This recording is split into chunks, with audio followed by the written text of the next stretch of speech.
दोस्तों, आपने crypto currency या फिर बिटकॉइन के बारे में तो ज़रूर सुना ही होगा अपने पूरे लाइफ टाइम में। भले हम बात करें कि कोई लोग इन्वेस्टमेंट कर रहे हैं या फिर कई जगह है हैकर डिमांड कर रहे हैं या ऐसी बहुत सी जगह पे आपने क्रिप्टो करेंसी या फिर बिटकॉइन का नाम तो सुना ही होगा। दोस्तों, आज की इस वीडियो में हम जानने वाले हैं कि क्रिप्टो करेंसी होती क्या है, उसकी थोड़ी सी डिटेल और उसको सबसे जो पॉपुलर हमारा जो दिमाग में सवाल आता है कि बिटकॉइन है, अपने दिमाग में जो मेन सवाल आता है कि अपने इंडिया में वो सबसे ज़्यादा पॉपुलर क्यों नहीं है।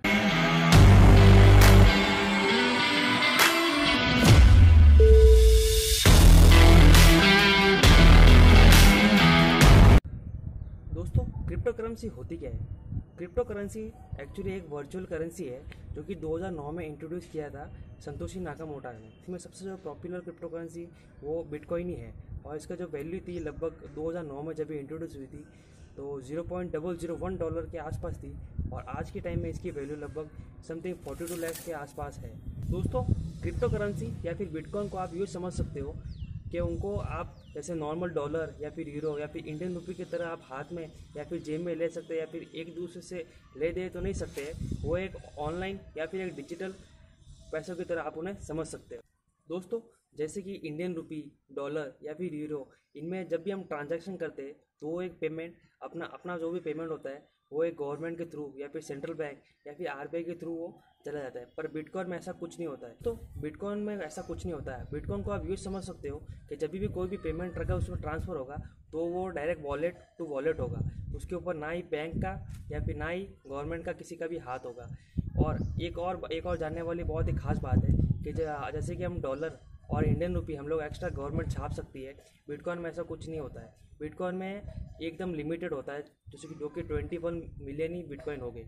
दोस्तों, बिटकॉइन की एक और ख़ास बात, बिटकॉइन में जब भी हम ट्रांसफ़र करेंगे किसी की पेमेंट का तो उसका ट्रांजैक्शन कभी भी फेल हो ही नहीं सकता। और बिटकॉइन बहुत ही एक सिक्योर और सेफ़ है जो कि ज़्यादातर हैकर लोग भी इस्तेमाल करते हैं।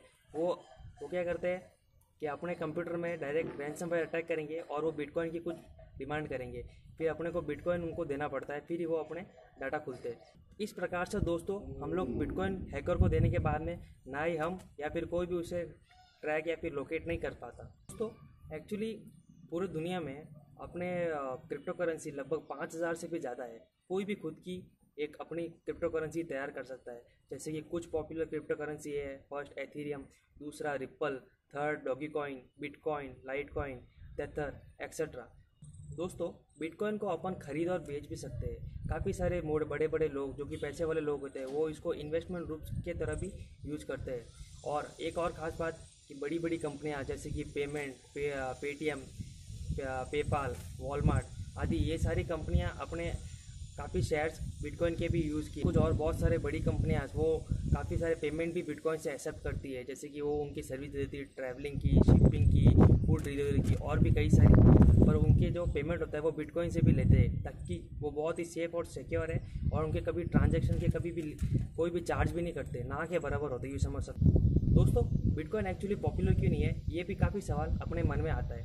ये इसके दो कारण हैं। पहला तो ये अब से कुछ साल पहले ये बैंड हो गया था इंडिया में और लगभग 2020 को मार्च में सुप्रीम कोर्ट ने इसको वापस इससे बैन हटा दिया था। और सेकंड कि दोस्तों, ये अपने इंडिया के लोग हैं उनकी सोच कुछ ऐसी है कि वो म्यूचुअल फंड में, फिक्स डिपॉजिट में और गोल्ड में और रियल इस्टेट में पैसा लगाने से ज़्यादा समझते हैं। इस पर बिटकॉइन पे या फिर ऐसी अन्य चीज़ों पे स्टॉक मार्केट में इन्वेस्टमेंट थोड़ा कम ही करते हैं। ये भी एक दूसरा कारण है। तो दोस्तों, आज के लिए बस इतना ही। बाकी सबके लिए धन्यवाद। जय हिंद, जय भारत।